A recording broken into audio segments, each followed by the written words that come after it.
উপর থেকে শুধু একটাই মনে ছিল যে আমি চূড়ায় উঠেছি, বাংলাদেশের পতাকা তুলে ধরেছি, এখন আমাকে যেভাবেই হোক মানে বেঁচে থাকতে হবে এবং নিচে নেমে যেতে হবে। শাকিলের কাছে জানতে চাইবো যে এই যে এত বড় একটি বিজয় এবং এভারেস্টের চূড়ায় আরোহণ, আপনার মায়ের অবদানকে আপনি কিভাবে দেখছেন? অবদানের কথা যদি বলতে যাই তাহলে তার সিংহভাগটাই তার। পেছন থেকে সাপোর্ট দেওয়া, মানসিকভাবে সাপোর্ট দেওয়া, তো সব দিক থেকেই মানে এটা আমি এখন বলার মতো তেমন কোনো ভাষা খুঁজে পাচ্ছি না যে কী বলে এটাকে ডিফাইন করব। কিন্তু যেটা যদি বলতে যাই যে এভারেস্ট চূড়াটা যতটুকু আমার কাছে উচ্চতার ছিল এবং আমার মায়ের সাপোর্টটা ঠিক ঠিক ততটাই তার থেকেও বেশি ছিল, এটাই বলতে পারি এখন এই মুহূর্তে আর কি। আপনার আম্মা বলছিলেন যে আপনার বাবার একটি স্বপ্ন ছিল আপনি এভারেস্ট জয় করবেন, তিনি দুর্ভাগ্যবশত আমাদের মাঝে এখন নেই।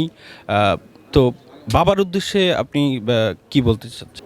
এটা আমি চূড়ার যখন অভিযান করছিলাম হচ্ছে সেই সময়টাতেই আমি এটা নিয়ে বারবার আমার এই বিষয়টা ফিল করছিলাম যে আমার বাবা আগে থেকেই চাইতো যে সে আমার থেকে বেশি উৎসাহী ছিল যে আমি কবে যাচ্ছি এরকম সবসময় বলতো। কিন্তু আমার ভাগ্যে সেটা নেই যে সে এখন নেই, তাকে সে দেখতে পাইনি। কিন্তু এটাও আমি ভাগ্যবান যে হ্যাঁ, আমার এই অভিযানটা এবং সফলতাটা আমার মা দেখছেন।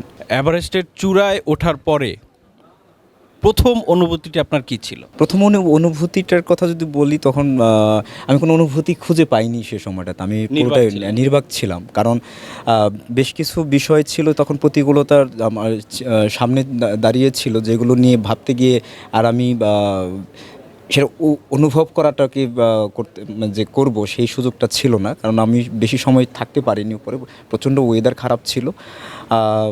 তখন উপর থেকে শুধু একটাই মনে ছিল যে আমি চূড়ায় উঠেছি, বাংলাদেশের পতাকা তুলে ধরেছি, এখন আমাকে যেভাবেই হোক মানে বেঁচে থাকতে হবে এবং নিচে নেমে যেতে হবে। নিচে যত দ্রুত নেমে যাব ততটুকু আমি নিরাপদ থাকবো আর কি। তো সেইটা চিন্তা করি তখন অনুভূতিটা ছিল যে বেঁচে থাকার অনুভূতিটা, যে হ্যাঁ বেঁচে থাকতে হবে।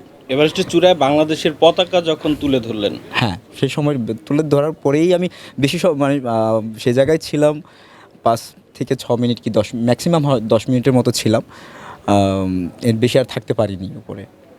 প্রিয় দর্শক, এই ছিল আমাদের এই মুহূর্তের আয়োজন। জাগো নিউজের সঙ্গে থাকুন এবং শাকিলের আরও আপডেট পেতে আমাদের সঙ্গে থাকুন। সে অবধি ভালো থাকুন। আল্লাহ হাফেজ।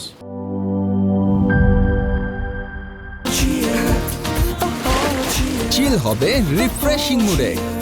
চিয়ার আপ, চলো উড়াই খুশি।